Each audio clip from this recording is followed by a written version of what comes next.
Boa tarde a todos. Primeiramente, eu gostaria de agradecer a honra de estar compartilhando esses conhecimentos com vocês. Agradeço ao General do Exército Raimundo Nonato Cerqueira Filho, Ministro-Presidente do Superior Tribunal Militar, ao Dr. José Coelho Ferreira, Ministro do Superior Tribunal Militar e Coordenador-Geral do SEJUM, ao Dr. Walter Ferreira Xavier Filho, do Instituto dos Magistrados, do Distrito Federal, e aproveito a oportunidade para agradecer também a 5ª circunscrição da Justiça Militar de Curitiba. Quando eu comecei a efetuar os primeiros trabalhos, as primeiras pós-graduações em Direito Militar, a auditoria me ajudou muito nos trabalhos, uma vez que eu tenho uma verdadeira paixão pelo Direito Militar e a maneira que eu tenho para viver o direito militar é dando aula. E a Justiça Militar, na parte prática, ela de Curitiba, me ajudou muito. Então, eu agradeço aos funcionários e aos magistrados da 5ª circunscrição da Justiça Militar de Curitiba. Alguém vai me perguntar o que direito eleitoral tem a ver com direito militar. Tem muito. O direito eleitoral, ele se compõe de 4 fases. Ele se compõe de alistamento, votação, apuração e diplomação. O direito militar, ele só não está envolvido na fase da apuração. Em todas as demais fases, o direito militar está envolvido com o direito eleitoral. Começamos pela fase do alistamento. A Constituição proíbe de se alistarem os conscritos. Para se ter uma ideia, na legislação da Costa Rica, trazer um pouquinho do direito comparado. Na legislação da Costa Rica, na Constituição de 97, a Corte pode suspender ou interferir nos trabalhos da Justiça Militar. O que significa? Costa Rica, até pouco tempo atrás, eu acho que ainda não tem, extinguiu com as Forças Armadas. Não existem Forças Armadas da Costa Rica. Quem faz o trabalho em caso de envolvimento da segurança nacional seria a segurança pública, a polícia militar, né? Mas lá se autoriza a convocar conscritos em caso de necessidade e em caso de eleições. Então, e esses conscritos convocados na época de eleições são impedidos de votar. Na Espanha, os conscritos também têm seu direito. Os conscritos não podem exercer o direito de voto também. Na verdade, na Espanha, todos os militares. Em Portugal, todos os militares votam antecipadamente. Então, por exemplo, a eleição é no domingo, os militares votam no sábado. Na Constituição do Brasil de 1824, somente poderiam votar os oficiais militares e as praças maiores de 25 anos, ou casados, ou bacharéis. Os demais militares não poderiam votar.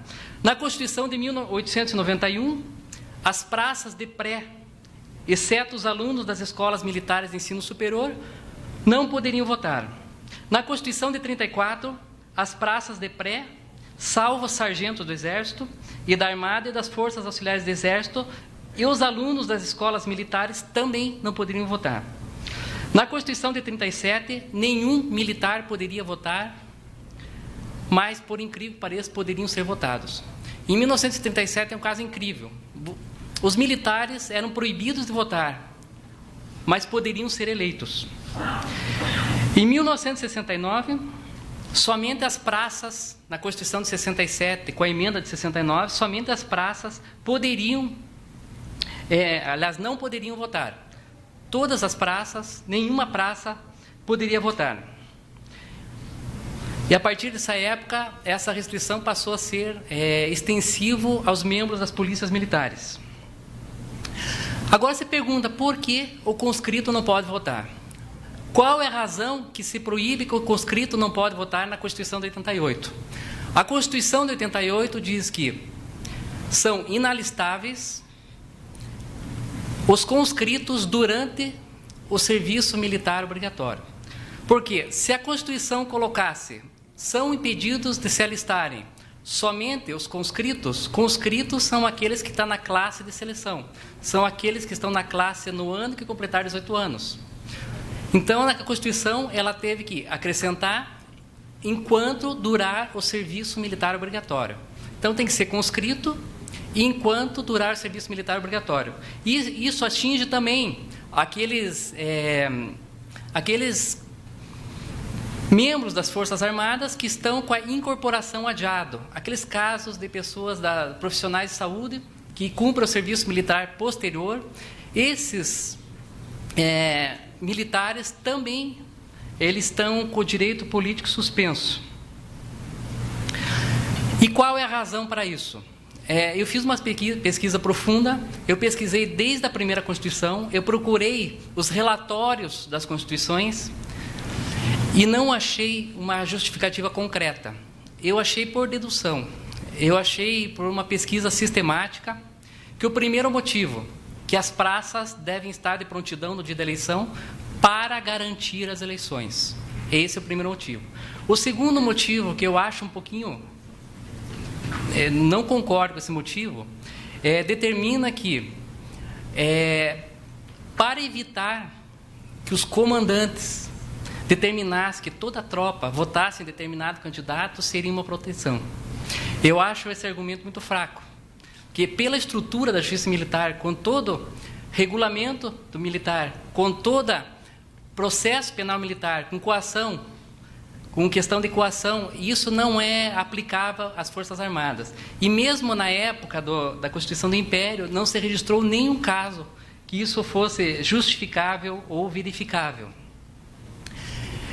Outro fato seria a dedicação exclusiva para as Forças Armadas no dia das eleições. E qual é o problema hoje da conscrição? Qual que é o problema hoje dos militares ter o título suspenso? O Tribunal Superior Eleitoral ou a Justiça Eleitoral, eles aplicam a restrição errada. A Constituição fala que são inalistáveis os conscritos durante o serviço militar obrigatório. Eles são inalistáveis. Ele não restringiu o direito de voto.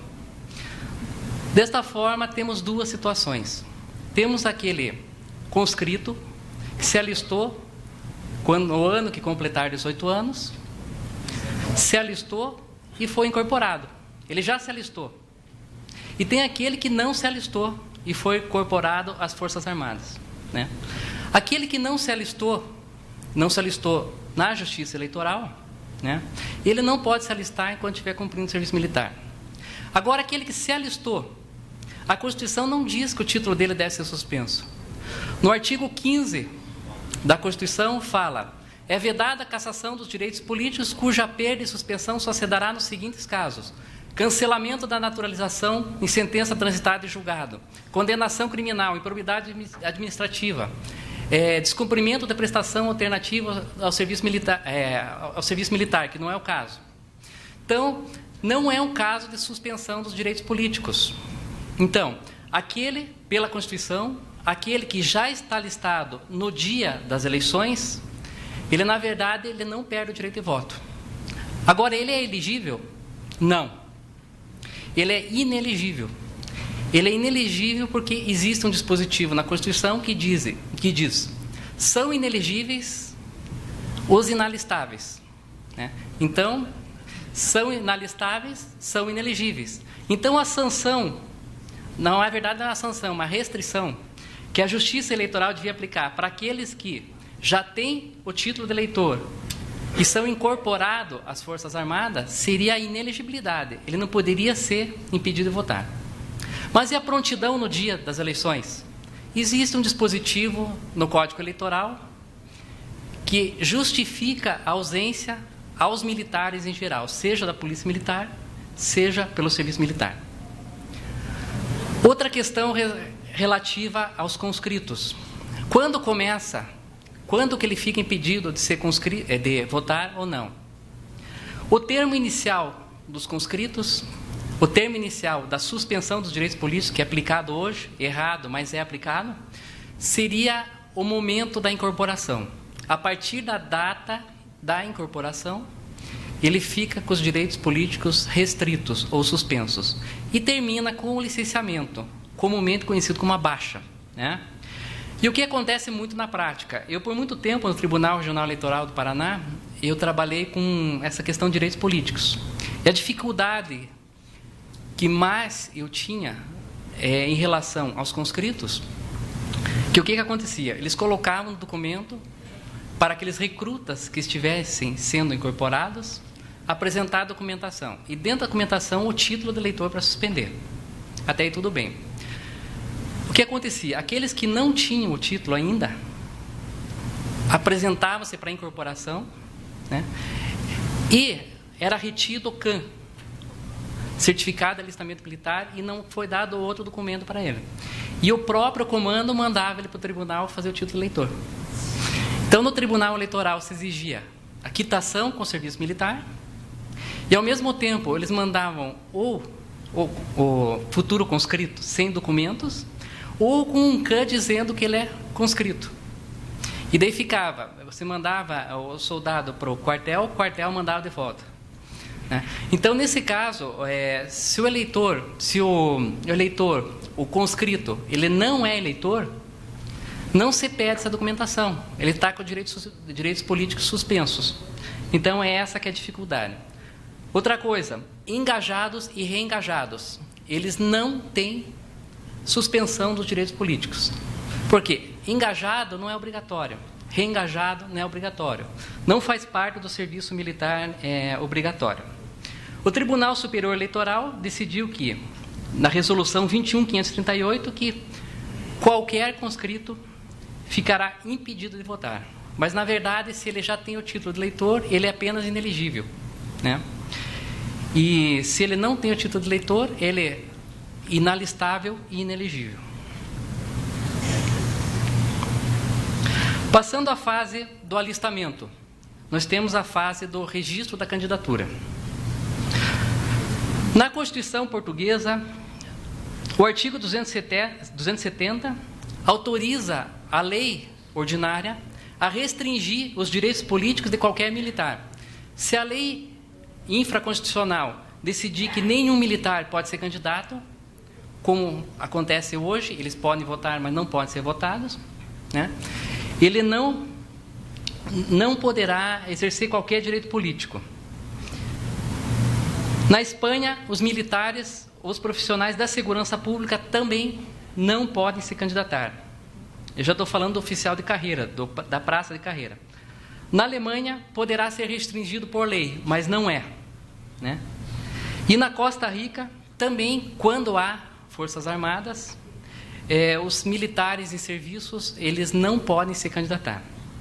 Voltando à Costa Rica, que é um fato interessante, se discute muito sobre a extinção das forças armadas ou da extinção do serviço militar obrigatório. No mês passado, na Suíça, foi feito um referendo para que a população decidisse se o serviço militar continuará obrigatório ou não. 75% da população votou pela continuidade do serviço militar obrigatório. E o que houve na Costa Rica? Na Costa Rica, uns 4 anos atrás, houve uma invasão do país vizinho, que me parece que é Nicarágua, não tenho bem certeza, num canto da Costa Rica. Então, os soldados da Nicarágua invadiram um canto da Costa Rica. A Costa Rica, o que houve? Ela não tem militar. Ela convocou toda a polícia militar do país para defender a soberania da Costa Rica e retirar esses militares da divisa. E o que aconteceu? Toda a segurança pública foi para a divisa e as cidades ficaram com assalto, crime, roubo, crime, estupro, homicídio, que ficaram sem policiamento, né? Para você ver a importância das Forças Armadas hoje. Nas Constituições brasileiras de 1891, 1934 e 1946, eram inelegíveis apenas os militares inalistáveis, que eram as praças de pré. Na Constituição de 37, como eu falei, os militares não poderiam votar, mas poderiam ser eleitos. Na Constituição de 67, com a emenda de 65, a norma era parecida com a de hoje. Os militares são elegíveis atendidas às seguintes condições.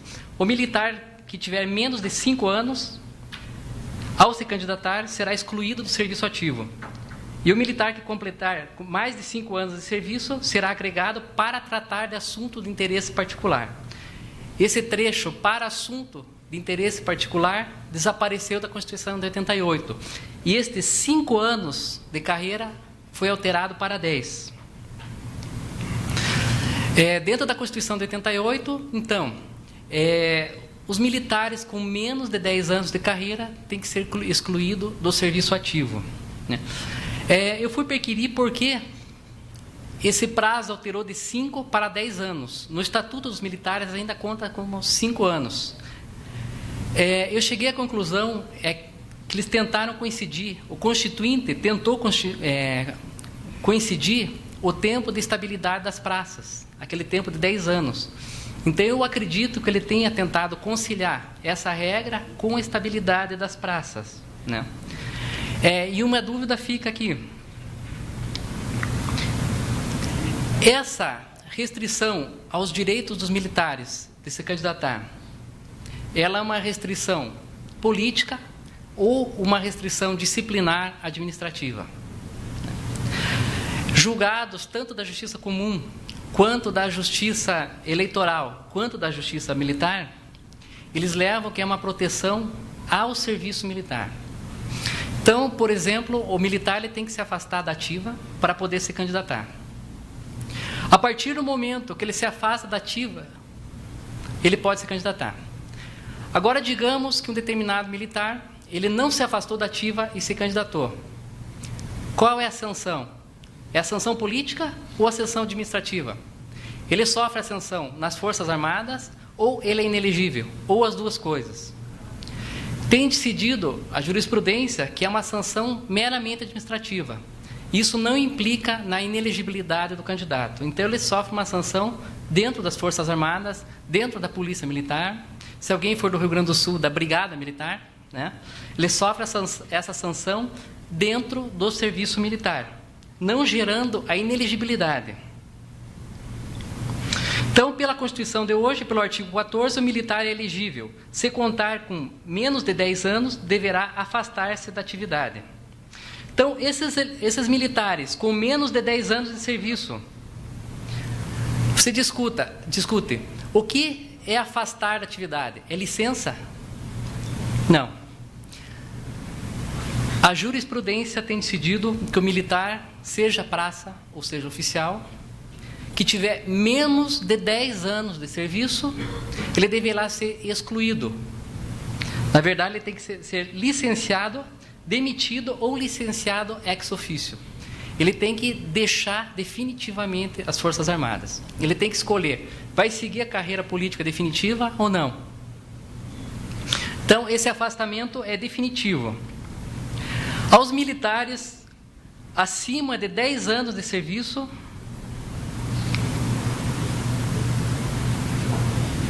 se contar com mais de 10 anos de serviço, ele será agregado pela autoridade superior e, se eleito, passará automaticamente no ato da diplomação para inatividade.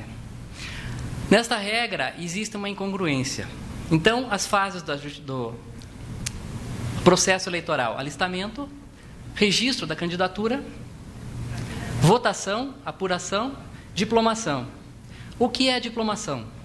A diplomação é a entrega de um documento dando direito para aquele eleito de tomar posse no cargo público, entrar em exercício, tomar posse, entrar em exercício. Então, a diplomação é um mero ato formal dizendo que aquele candidato eleito preencheu os requisitos para ocupar o cargo. Só que entre a diplomação e o exercício do cargo, ele não é nem militar e nem ocupante do cargo. Porque a diplomação, simples diplomação, não imposta ele no cargo.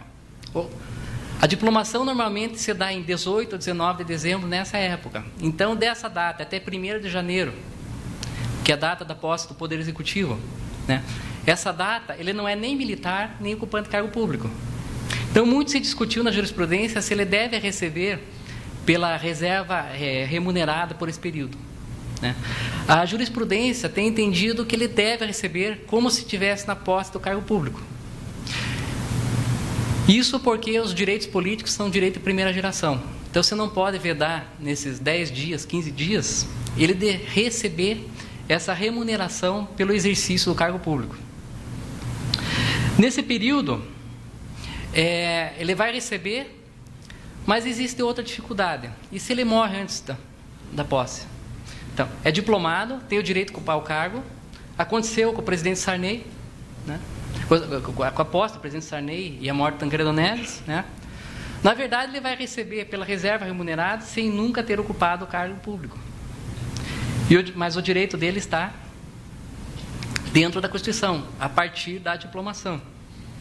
Então, nesse caso, a partir de 10 anos de serviço, primeiramente ele é agregado, colocado numa lista separada, até a data da diplomação. Passou a diplomação, é transferido automaticamente para a reserva remunerada. E a partir da posse? A partir da posse vai haver um conflito. Ele vai receber só a reserva remunerada ou ele vai receber pelo cargo, tá? A Constituição dá resposta para isso. A Constituição, ela coloca que no cargo de presidente da República, membro do Congresso Nacional, Senado, Câmara dos Deputados, governador do Estado, deputado federal ou deputado distrital, que é o caso do Distrito Federal. Nesses casos, ele vai receber pelo cargo que ele estiver ocupando. Então, ele vai receber como presidente. Então, fica uma situação interessante. Ele fica licenciado até a diplomação. Da diplomação até a posse, ele fica na reserva não remunerada, aliás, reserva remunerada. E da posse em diante, ele recebe pelo cargo que estiver ocupando. Agora, o problema está no cargo de prefeito. Vereador, o problema é maior ainda. No cargo de prefeito, ele pode optar pela maior remuneração. A própria Constituição autoriza. Isso é permitido por quê? Ele não está exercendo os dois cargos. Então, para exercer um cargo público, ele não pode estar na ativa. Então, ele vai optar pela Constituição se ele vai receber a reserva remunerada ou ele vai receber os subsídios de prefeito. Não tem problema algum aqui. No cargo de vereador, uma parte da Constituição, ela dá solução, a outra não. A Constituição, o que ela fala? Ela diz que no cargo de vereador, né, havendo incompatibilidade de cargos, o vereador segue a regra do prefeito. Ele vai optar pela melhor remuneração. Então, isso acontece em cidades maiores. Em cidades grandes, o vereador, ele é só vereador, ele tem o gabinete dele, tem os assessores dele, tem o expediente dele na Câmara. Quer dizer, não é compatível os horários. Então, ele vai exercer o cargo de vereador e vai optar pela remuneração das Forças Armadas ou da Polícia Militar ou do cargo de vereador. Até aí tudo bem. O problema é nas cidades menores. Nas cidades pequenas, onde a remuneração do vereador é quase simbólica e os horários são compatíveis. Eu vou trazer 2 exemplos. Num funcionário público federal. Um funcionário... Na minha cidade interior, o prefeito, ele é funcionário do Tribunal Regional do Trabalho. Ele é técnico judiciário do Tribunal Regional do Trabalho. Se ele fosse vereador, como ele era vereador, os subsídios são muito pequenos. Então, ele fazia o expediente dele dentro do tribunal, dentro da junta do juízo do trabalho, ia nas sessões, recebia pelas sessões, não teria problema. Agora, o militar é complicado. O militar, ele não pode continuar na ativa e ser vereador. Ele não pode cumprir o serviço dele no quartel e depois ser vereador, porque é incompatível o cargo político com o serviço da ativa. E não existe aquela regra para optar pela melhor remuneração na Constituição. Então, o que acontece? Ou ele vai ter que optar pela remuneração ínfima de vereador ou desistir do cargo de vereador. Isso aconteceu com um amigo meu de infância, que é da Polícia Militar, é o soldado Elias. Ele é policial militar rodoviário e ele foi eleito suplente de vereador. E daí ele estava quase sendo chamado para ocupar o cargo, e ele pediu um parecer para a Procuradoria do Estado do Paraná sobre esse assunto. E a Procuradoria deu essa solução, que não existe legalmente norma que autorize ele a receber como se o cargo fosse acumulado. Então, se ele tomasse posse na Câmara Municipal, ele teria que escolher ou receber a remuneração ínfima de vereador só para ir para uma sessão uma vez por semana, ou desistir da suplência. O caso dele foi mais fácil pelo seguinte, porque ele não foi chamado, aliás, quando ele foi assumir o cargo efetivo de vereador, ele já estava na reserva. Ele já cumpriu o tempo e já estava na reserva da Polícia Militar. Mas se ele fosse chamado para a Câmara de Vereadores antes, para a Câmara Municipal, ele não teria como assumir, ele teria que desistir dessa ação. Então, esse que é o problema da remuneração dos militares de carreira para o cargo de vereador. Outro problema que envolve os militares candidatos. O militar é proibido a filiação partidária. Então, ele não pode se filiar. Primeiro, ele tem que estar afastado do serviço ativo. Depois, ele deve providenciar a filiação partidária, que ele não pode tomar posse em partido. Então, hoje, o partido que será o futuro partido dele, ele apresenta a candidatura, ele é aprovado em convenções. A partir do momento que ele é aprovado em convenções, ele tem até a homologação, a proclamação do resultado da eleição para requerer a filiação partidária. Então, o que ele deve fazer? Ele deve requerer a agregação. A agregação é deferida num dia, é publicada em determinada data. Ele tem que requerer a filiação do partido no dia seguinte. Porque se ele requerer a filiação do partido no mesmo dia em que é deferido, é publicada a agregação dele, ainda vai haver compatibilidade de cargo. Então, a partir da data da publicação da agregação, ele deve se filiar no dia seguinte, né? E o prazo que a Justiça Eleitoral dá é a data da proclamação dos eleitos, que é depois das eleições, o juiz ele proclama os eleitos, né? Eu entendo que na Justiça Eleitoral, como o prazo geral é 3 dias, seria 3 dias da proclamação dos eleitos. Então, esse é o prazo para filiação. E aquele militar que não foi eleito, quanto que ele deve pedir a reversão para o serviço ativo? Não existe prazo. A lei militar não existe prazo. Tem se considerado o primeiro momento possível após a filiação. Já vi prazo de 15 dias, já vi prazo de 3 dias, mas não existe um prazo definido para ele se reverter ao serviço ativo, né? Então, nesse caso, fica uma lacuna na lei. E se o candidato, repetindo, for eleito, ele tem 3 dias da proclamação do resultado para requerer a filiação partidária. Na data da posse do cargo, ele tem que estar filiado e ausente do serviço ativo. Os militares da reserva e os militares reformados, eles seguem a mesma regra dos civis. Então, aquele militar da reserva ou militar reformado, ele segue a mesma regra de um civil. Ele é desconsiderado como militar nesse caso.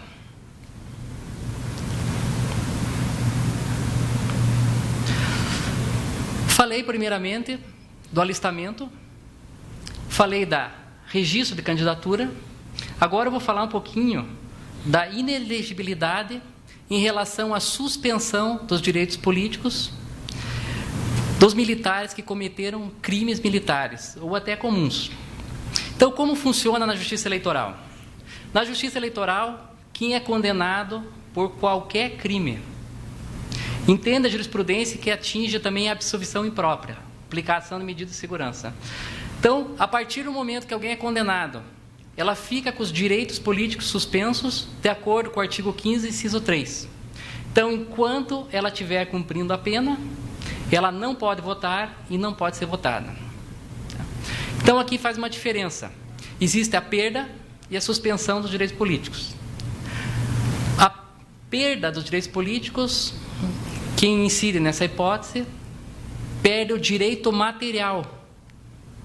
E quem está na suspensão mantém o direito material mas temporariamente não pode exercer esse direito. Então, no caso aqui da suspensão dos direitos políticos, mais tarde eu vou falar um pouquinho da perda, é daqueles que sofreram condenação criminal. Então, eles vão cumprir, enquanto estiverem cumprindo a pena, enquanto não estiver extinta a pena, eles ficam impedidos de votar e de ser votado. Eles têm os direitos políticos, mas está suspenso o exercício. Então, enquanto estiver cumprindo a pena, não pode votar e não pode ser votado.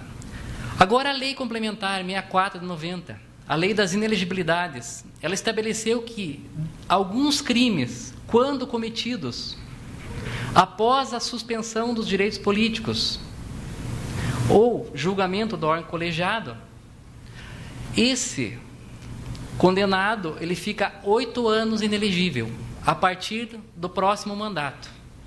Então, ele fica 8 anos inelegível depois da suspensão dos direitos políticos. E arrola dentro do artigo 1, artigo 1º, inciso 1, a linha E, quais os crimes que sujeita a inelegibilidade para 8 anos. E alguns desses crimes incidem na área militar. Então, algum desses grupos, quem cometeu esse crime, ele vai ter os direitos políticos suspensos e depois 8 anos de inelegibilidade. Então, adaptando ao artigo 1º, inciso 1, a linha E da Lei 64/90. Os crimes contra o patrimônio privado, só alguns exemplos. Furto simples, artigo 240 do Código Penal Militar. Furto de uso, artigo 241 do Código Penal Militar. Roubo, latrocínio. Condenações contra crimes, condenação pelos crimes contra a saúde pública. Exemplo, epidemia, artigo 292. Corrupção e poluição de água potável, artigo 294. Tráfico de entorpecentes. Crimes contra a vida ou dignidade sexual. Tem uma série de crimes que está no Código Penal Militar que também sujeita a inelegibilidade de 8 anos.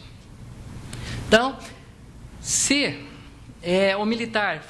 alguém foi condenado por crime militar dentro desses crimes arrolados dentro do artigo 1º, inciso 1, a linha E, ele fica com os direitos políticos suspensos, não pode nem votar, nem ser votado, e depois 8 anos inelegível a partir do final do mandato que estiver ocorrendo. Então, ele fica 8 anos inelegível a partir desses cargos, se cometer esses crimes. Então, nesse caso, existe outra peculiaridade da Justiça Militar. A Lei Complementar 64/90, ela estabelece que, para que um condenado, definitivo ou não, tenha seus direitos políticos suspensos, deve ocorrer 2 formas de condenação. Ou uma condenação transitada em julgado, ou um julgamento por órgão colegiado. Então, dentro da Justiça Militar, vamos dizer que alguém cometeu um crime de furto, tráfico de entorpecentes, tráfico de entorpecentes é julgado pelos conselhos especial e permanente, que são órgãos colegiados. A partir da decisão condenatória pelo próprio conselho, esse condenado por tráfico de entorpecentes, ele já é inelegível, porque o conselho é um órgão colegiado. Agora, aqueles crimes praticados contra civis e julgados pelo juiz de direito do juízo militar do Estado ou do Distrito Federal, depende do trânsito em julgado ou do julgamento em tribunal de apelação. Então, são 2 situações. Os crimes julgados pelos conselhos, na Justiça da União, principalmente, basta a condenação por órgão colegiado. Já estará com os direitos políticos suspensos por 8 anos. Condenação pelo juízo de direito da vara militar estadual ou distrital, em crimes praticados contra civis, juízo monocrático, depende do trânsito em julgado ou da decisão do Tribunal da Justiça Militar ou Tribunal de Justiça, quando for o caso. Então, existem essas peculiaridades. Então, o juiz do Conselho Permanente ou Conselho Especial, ou o Conselho, a partir do momento da condenação, já deve comunicar à Justiça Eleitoral que aquele condenado é inelegível. Essa é uma peculiaridade da lei da ficha limpa, a lei complementar 135 de 2010, que alterou a lei 64 de 90. Outro problema relacionado à inelegibilidade da lei da ficha limpa, a inelegibilidade por 8 anos, quando ocorre a indignidade ou a incompatibilidade para com o oficialato. Então, a lei da ficha limpa, ou a lei 64/90, já alterada, ela estabelece 2 sanções: inelegibilidade pela condenação criminal. Depois, inelegibilidade na verdade não é bem a condenação, pela indignidade ou incompatibilidade para com o oficialato. Mas o que acontece? A Constituição ela determina que é indigno do oficialato aquele que for condenado a uma pena criminal superior a 2 anos. É a causa principal. Daí as leis infraconstitucionais têm mais alguns casos, né? E daí aqui vai surgir 3 situações. A primeira, a condenação por delitos sujeitos à indignidade do oficialato, mas não previsto na Lei Complementar 64/90. Então, alguém foi condenado a uma pena superior a 2 anos, mas esse crime que ele foi condenado não está rolado na Lei 64/90. Aplica-se a inelegibilidade de 8 anos pela condenação pela indignidade ou incompatibilidade com o oficialato. No caso aqui, indignidade. Então, aplica 8 anos, não pelo crime, mas pela indignidade do oficialato, a partir do cumprimento da suspensão dos direitos políticos. Esse caso aqui é tranquilo. O segundo caso, a condenação por delitos não sujeitos à indignidade para o oficialato, mas previstos no artigo 1º da Lei Complementar 64/90. Esse é o caso que nós falamos. Então, o delito ele não está sujeito à indignidade para o oficialato, menos de 2 anos, mas está previsto na Lei Complementar 64/90. Então, nesse caso, seria inelegibilidade de 8 anos depois do cumprimento da suspensão dos direitos políticos. Aqui é tranquilo. Agora o caso nebuloso, o caso complicado. Existe aquele caso da condenação por delitos sujeitos à indignidade para o oficialato e também previstos pela Lei Complementar 64/90. Então, existe uma sanção de inelegibilidade por 8 anos por crime arrolado na Lei 64/90, que também arrola a indignidade para o oficialato. E daí você pensa, você vai aplicar 2 vezes, 8 anos, mais 8 anos pela indignidade do oficialato, mais 8 anos pela condenação criminal? Se você for fazer uma leitura, uma leitura gramatical, literal, você vai entender que condenação criminal é uma sanção e a indignidade para o oficialato é outra sanção. Então, você teria que cumprir as duas. Teria que cumprir 16 anos de indignidade para o oficialato. Aliás, 16 anos de inelegibilidade. Só que essa pena é desproporcional, né? Não tem como você aplicar uma pena de 16 anos pelo mesmo delito. A condenação criminal gera a inelegibilidade de 8 anos. Mas a motivação que causou a indignidade para o oficialato também é um crime. Então, você estaria condenando 8 anos pela prática do crime e mais 8 anos pelo efeito da prática do crime. Então, nessa questão, a Lei 64/90 é nebulosa. Ela é nebulosa e eu defendo aqui, eu nunca vi um caso prático, mas eu defendo que deve haver um concurso formal. Um concurso formal é aplicar só uma vez,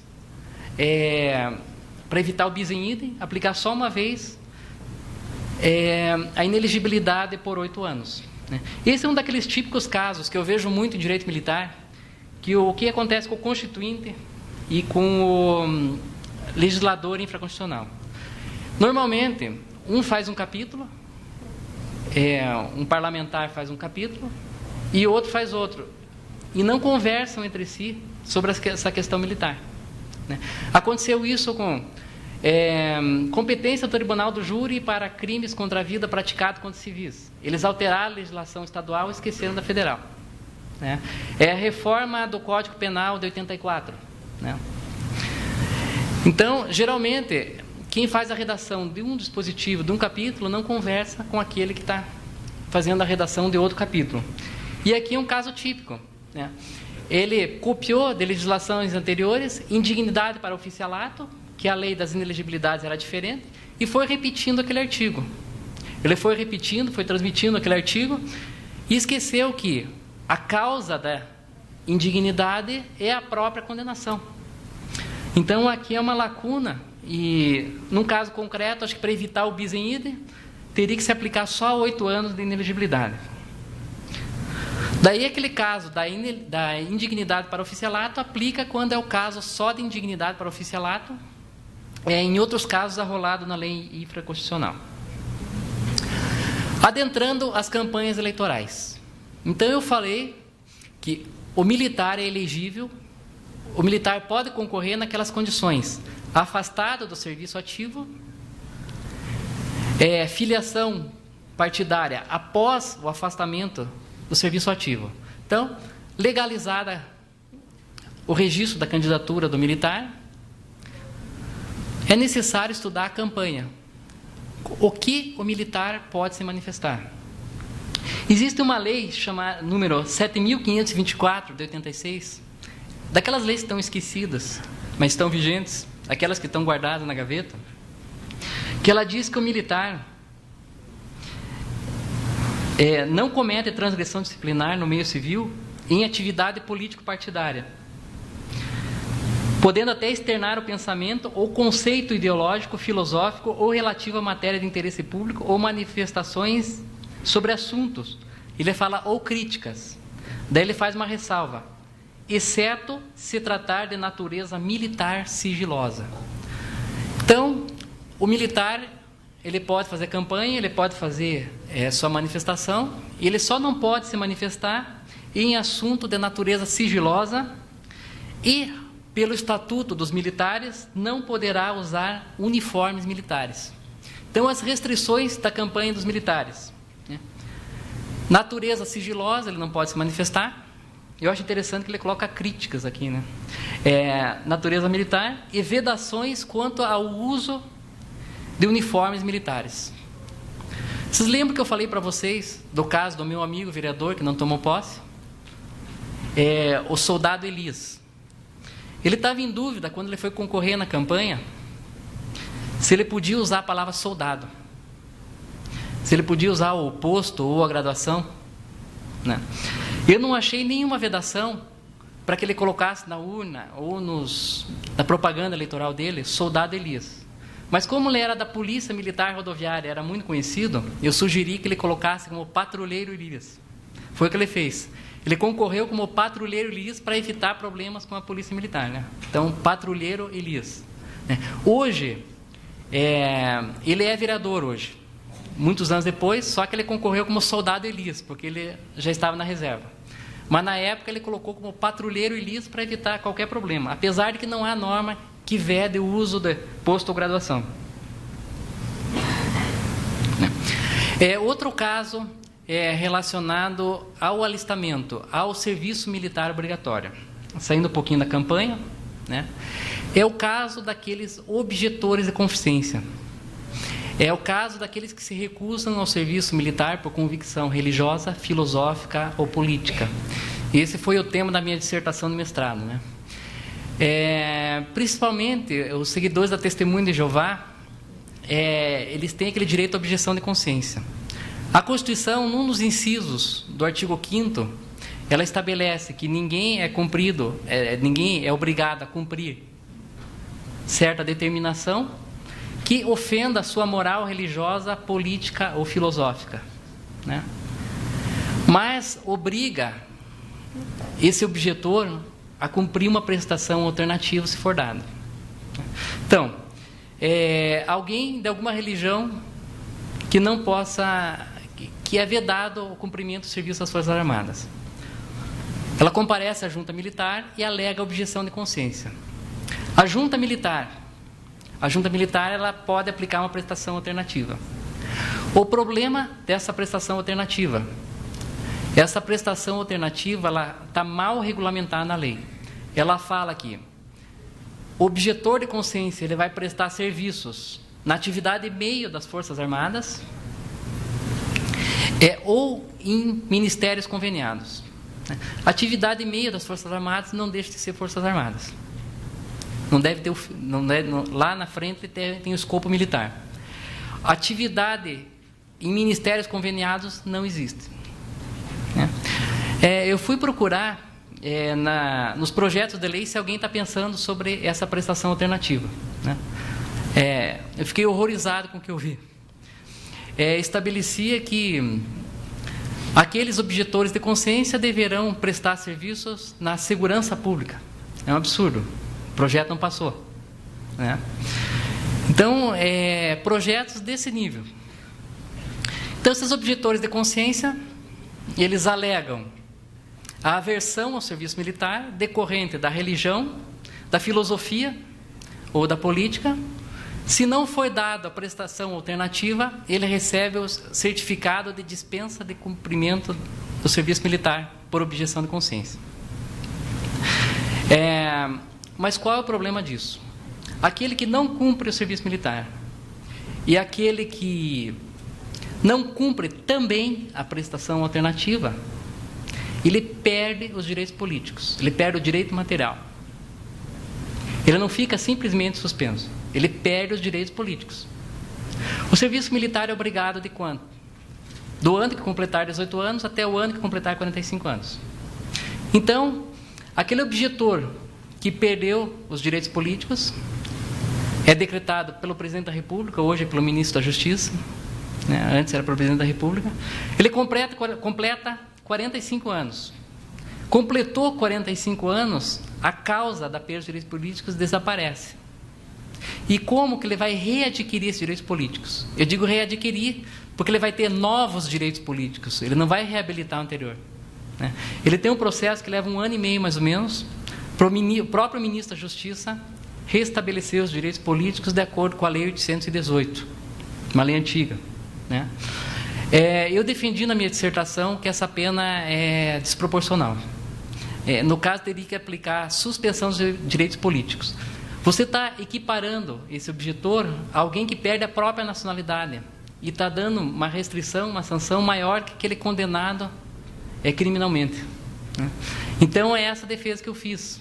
E o pior, tem uma lei que diz que é suspensão dos direitos políticos, mas a Justiça Eleitoral aplica a perda. Tem uma lei infraconstitucional que determina a suspensão dos direitos políticos. Daí você vai pensar, mas ocorre isso? Ocorre.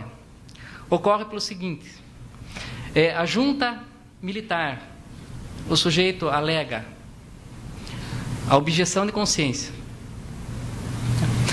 A junta militar, ela não tem uma prestação alternativa. Ela não tem como determinar. Ela teria que dar um certificado de dispensa do cumprimento da prestação alternativa. É um certificado próprio. Mas lá no interior, às vezes, o sujeito ele não tem, o chefe da junta ele não tem aquele treinamento, mesmo porque ele não faz parte das Forças Armadas. Ele coloca esse objetor dentre os dispensados da incorporação. Aqueles que recebem certificado de dispensa da incorporação. E naquele caso há uma previsão que ele deve jurar a bandeira. E os membros dessa religião também não adoram símbolos. Eles se recusam a adorar os símbolos. Então, quer dizer, há uma objeção da consciência de uma objeção da consciência. E nesse caso, como eles se recusam a fazer o juramento da bandeira, eles perdem os direitos políticos. É nesses casos que ocorre a perda dos direitos políticos por objeção de consciência, por simples erro na distribuição do certificado próprio. A objeção de consciência dentro da seara militar ocorre geralmente por motivos religiosos. Então, por motivos filosóficos não abrange tanto. Filosofia o que abrange? Abrange Rosa Cruz, maçonaria, Seixonoye, ou Sheshonoye, como se pronuncia, a doutrina espírita. Há doutrinadoras que entendem que é religião, há doutrinadores que entendem que é filosofia. Então, na prática, ela só abrange a religião, e normalmente as testemunhas de Jeová, que invocam a objeção de consciência. Então, nesse caso, o prejuízo que se traz para os objetores de consciência é muito grande. Primeiro, que leva um processo de 1 ano e meio para resgatar, para readquirir os direitos políticos. Depois, porque deve haver um decreto do ministro da Justiça para restabelecer esses direitos políticos. Então, é uma causa muito nebulosa. O correto era aplicar a suspensão dos direitos políticos ou aplicar aquele certificado de dispensa de cumprimento do serviço...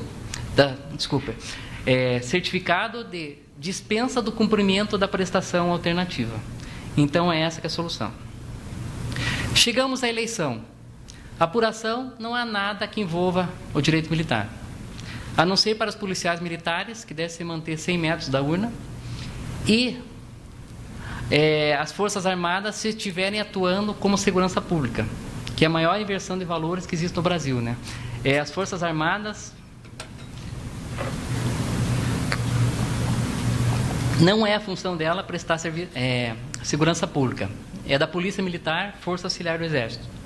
Mas se ela estiver atuando nas eleições, ela deve se manter a 100 metros da sessão de votação, a não ser que seja chamado pelo presidente da mesa, que é a autoridade máxima dentro da sessão. Eleição, data da votação. Quando que pode ser requisitada as Forças Armadas ou a Força Nacional de Segurança Pública? Existem duas leis. Existe a Lei Complementar 97, que trata das Forças Armadas, e existe o Código Eleitoral.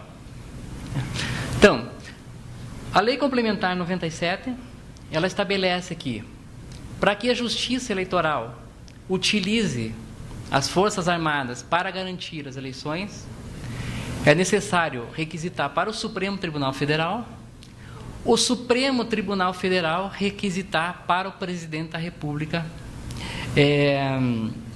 a presença das Forças Armadas. O Código Eleitoral, Lei 4.737/65, ele estabelece que o TSE pode requisitar diretamente para o Presidente da República as Forças Armadas. Conflito de leis. Primeira interpretação. A Lei Complementar 97 tem hierarquia superior à Lei Ordinária 4.737. A princípio teria sentido. Porém, o Código Eleitoral, por força do artigo 121 da Constituição, relacionada à competência da Justiça Eleitoral, ela foi recepcionada como lei complementar. Que na Constituição de 67, ali era a Constituição de 46, não existia lei complementar. A Constituição de 67, ela existia lei complementar, mas não exigia que o Código Eleitoral fosse editado com lei complementar. E a Constituição de 88 fala que competência, organização e inelegibilidade da Justiça Eleitoral, né? Competência e organização da Justiça Eleitoral e inelegibilidade deve ser necessariamente lei complementar. Então, ela foi recepcionada como lei complementar.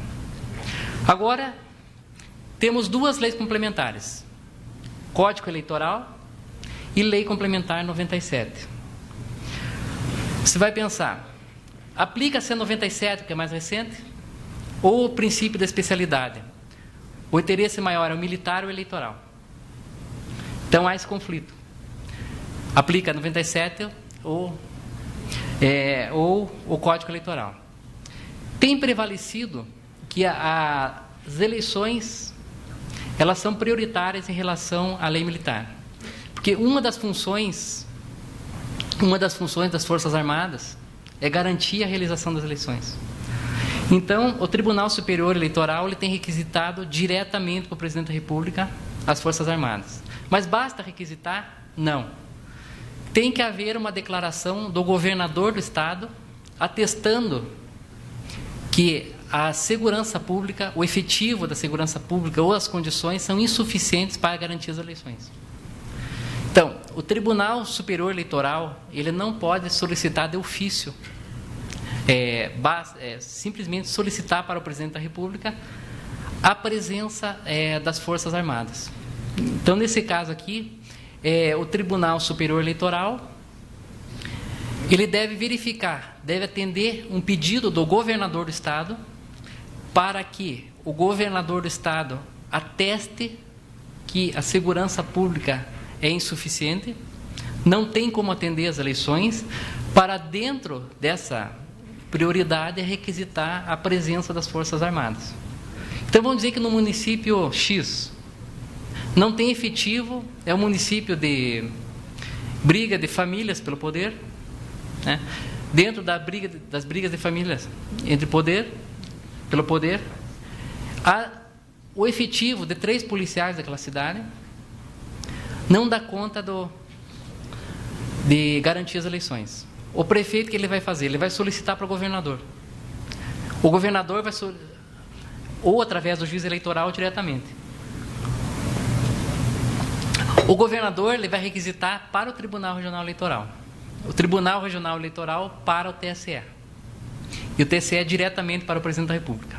Não precisa passar pelo Supremo Tribunal Federal em caso eleitoral. Então, essa que é a atuação das Forças Armadas nas eleições. Já em relação à Força Nacional de Segurança Pública, o Tribunal Superior Eleitoral, também atestado a insuficiência do efetivo do Estado, ele deve solicitar ao ministro da Justiça ou ao ente federado conveniado. Então, a Força Nacional de Segurança Nacional, ela tem os estados que assinaram o convênio. Então, em caso de necessidade de atuação da Força Nacional de Segurança Pública, a Justiça Eleitoral vai solicitar ou para um estado conveniado ou para o ministro da Justiça. Então, é uma atuação diferenciada da Força Nacional de Segurança Pública.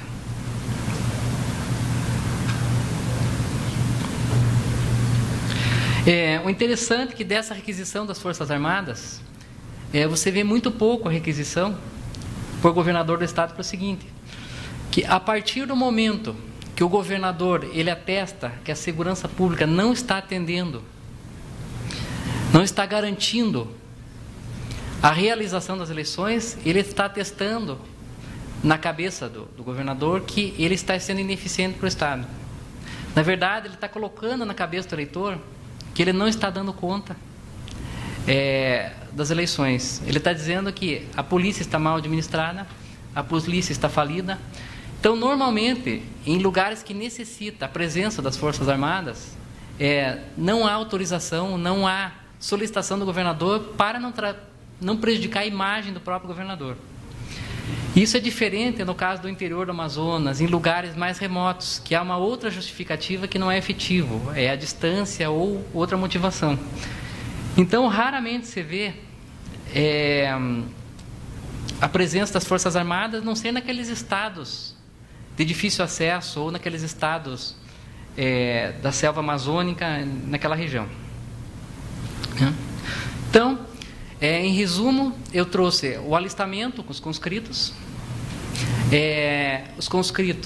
e os objetores de consciência, trouxe a elegibilidade daqueles que têm menos de 10 anos e com aquele que tem mais de 10 anos de caserna,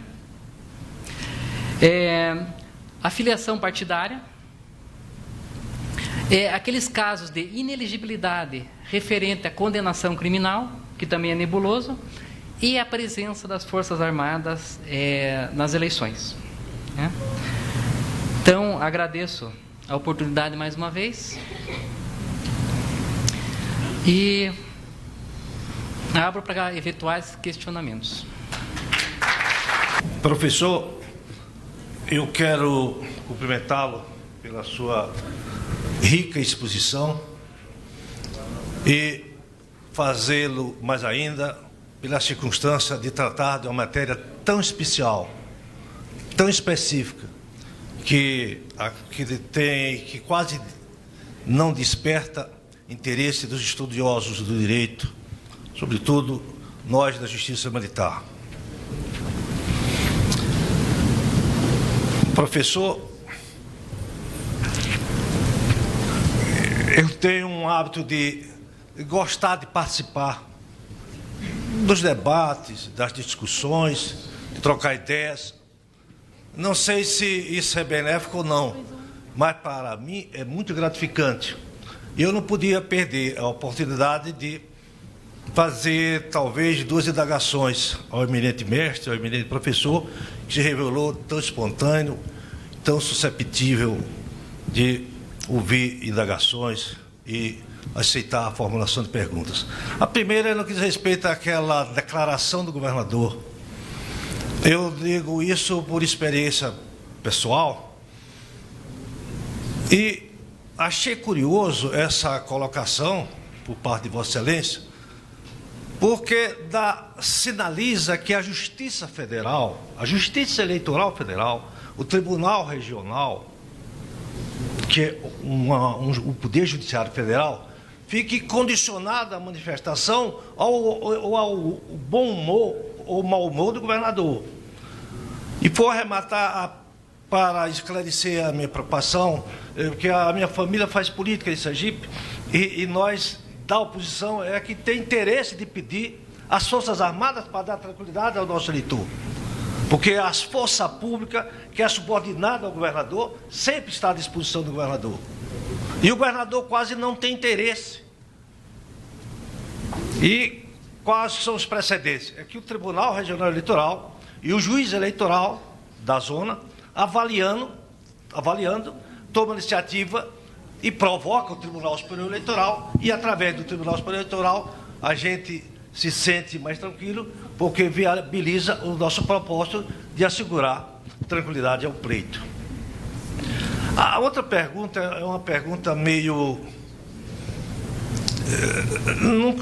talvez não seja fora do contexto, porque o senhor falou por 2 ou 3 vezes na palavra, não seria razoável, seria desproporcional.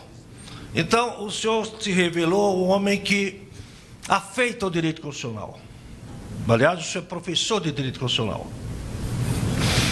E, como o senhor é afeito ao direito constitucional, naturalmente, o senhor conhece a estrutura da nossa Constituição, que é uma Constituição principiológica, feita de regras e de princípios. Muito bem. E, em razão dessa concepção, isto é, da gente ter uma Constituição principiológica, ela busca, com essa estrutura, atender uma sociedade em mutação, uma sociedade que se transforma, uma sociedade que se modifica. E o que ocorre? Ela, com essa estrutura, pode atender essas necessidades da sociedade, essa necessidade social. Então, eu perguntaria ao eminente mestre que, a partir daí, o método de interpretação das normas, ele deve também evoluir. A hermenêutica deve ser outra, e não aquela clássica, literal, histórica, aquela teleológica, e enfim, aqueles 4 critérios tradicionais. A gente tem que evoluir justamente para atender esse conjunto. Como diz o nosso mestre, professor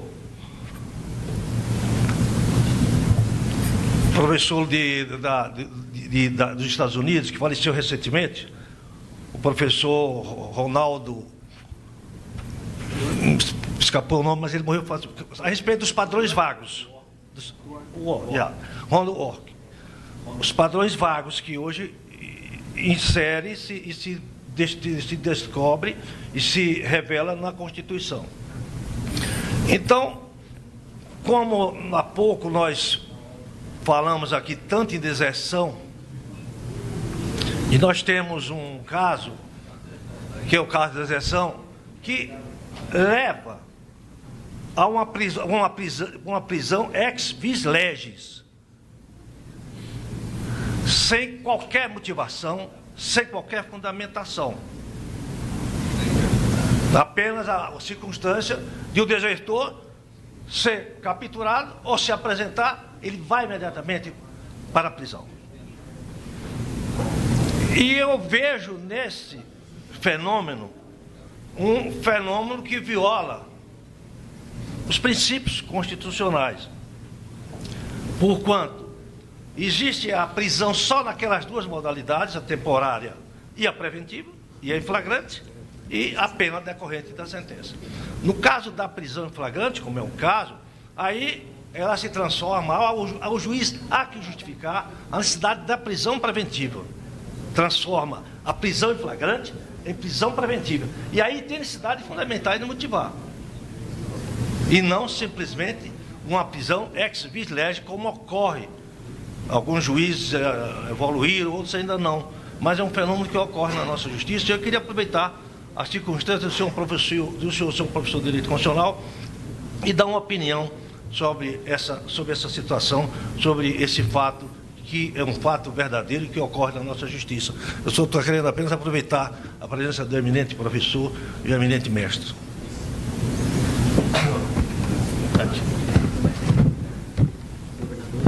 Sua opinião. Em relação à questão da exigência de que o governador ateste a insuficiência da segurança pública, por incrível que pareça, isso é uma decisão jurisprudencial. Então a gente pensa, se tivesse escrito na lei, era difícil de modificar. E é uma situação que aproveita, como diz, a situação. Aproveita a própria situação. Então, nesse caso, não é difícil você resolver essa situação. Basta que o juiz eleitoral, ele conhece a sua região, ele conhece os problemas que tem na região. Nada como o próprio juiz eleitoral. Eu entenderia que o juiz, independente do governador, do prefeito, deveria solicitar direto para o TSE. Porque se ele está requisitando tropas das Forças Armadas, é porque a situação é urgente. Se ele for esperar o governador se manifestar, o governador se manifesta, daí o TRE aprova mediante plenária a solicitação do TSE. Até lá, ocorreram as eleições, não dá tempo de se mobilizar a tropa. Dentro do direito constitucional, como me foi indagado, o que você vai ponderar? Princípio da ponderação de valores. Primeiro, o que interessa mais? Garantir o exercício dos direitos políticos pelos eleitores e eleger a pessoa mais habilitada para aquele cargo, né? Ou o interesse do governador do estado. Então, quer dizer, que se a eleição estiver atrapalhando o partido dele, requisita Força Armada. Agora, se estiver atrapalhando a oposição, não. Então, dentro do princípio do direito constitucional, dentro da Constituição, dentro da ponderação, ao meu ver, deveria se modificar a jurisprudência e tanto o juiz eleitoral como o Tribunal Regional Eleitoral solicitar diretamente, através do TSE, diretamente ao presidente da República, mas não chegar ao Supremo e não depender da iniciativa do governador. E outra coisa que ocorre, que me veio na cabeça, né? E se o juiz estiver sendo ameaçado na cidade? Acontece muito, acontece bastante. Se o juiz está sofrendo uma ameaça em relação às eleições, daí o juiz vai ter que pedir para o governador, que às vezes do partido que está se beneficiando disso, para proteger ele, o próprio juiz, né? Tem casos de juiz ameaçados? Tem bastante.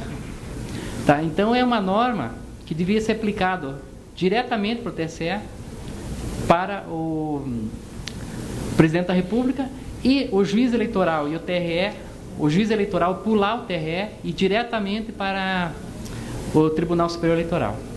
Como ocorre na Constituição com os crimes políticos, né? Que a apelação vai direto para o Supremo, né?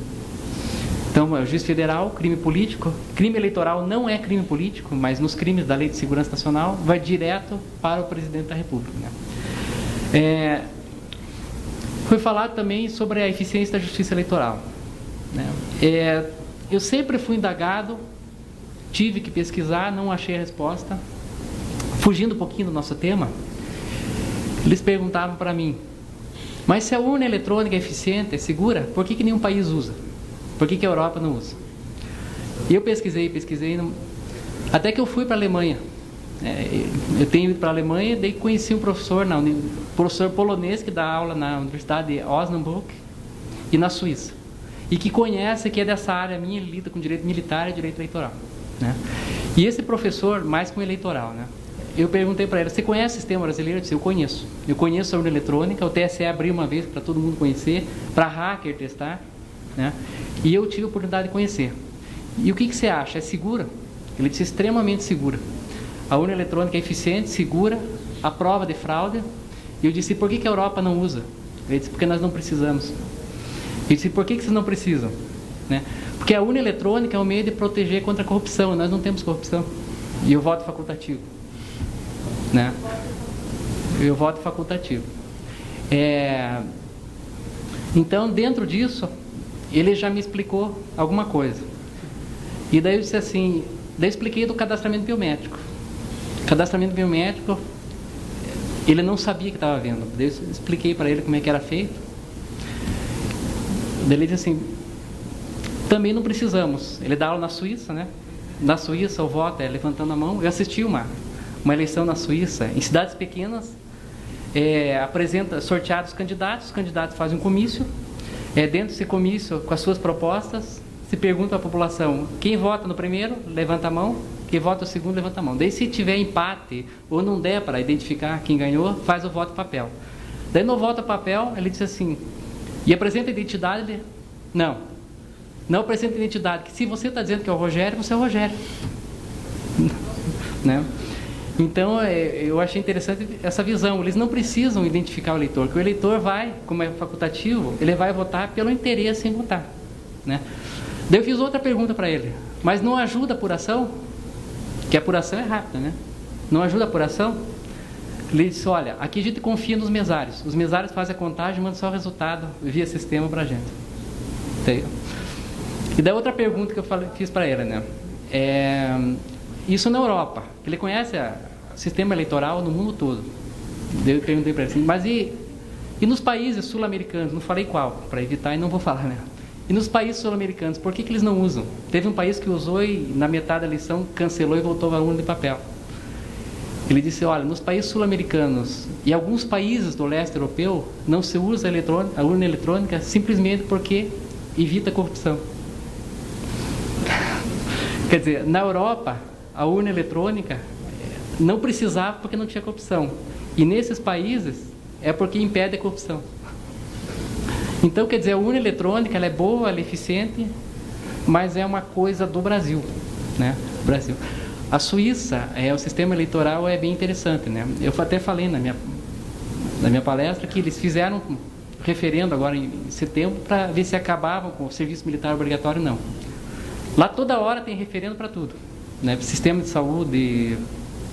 E eu fui num supermercado na Suíça e olhei os meninos com mochila botando chocolate dentro da mochila. Tem alguma coisa estranha, né? Daí eu olhei o funcionário do supermercado, não deu importância, né? Daqui a pouco eu olhei esses meninos com a mochila no caixa e uma mulher que tinha colocado dentro da bolsa. Eles tiraram o chocolate da mochila da bolsa, pagaram e colocaram de novo. Daí eu vi que eles não têm cestinha nem sacola no supermercado, mas todo mundo pagou exatamente. Daí eu fui fazer essa experiência, é claro que a gente é honesto e tudo. Fui fazer essa experiência, mas me sentia tão mal, senti que eu vigiado, me senti que alguém ia me prender. Fiz a mesma coisa, coloquei dentro da minha pasta, fui lá e paguei normalmente, como eles fazem, né? Mas são coisas interessantes. As eleições na Suíça é um dos países, para mim, mais avançado no mundo em todos os sentidos, né? Mas desculpa eu fugir do tema. Tá?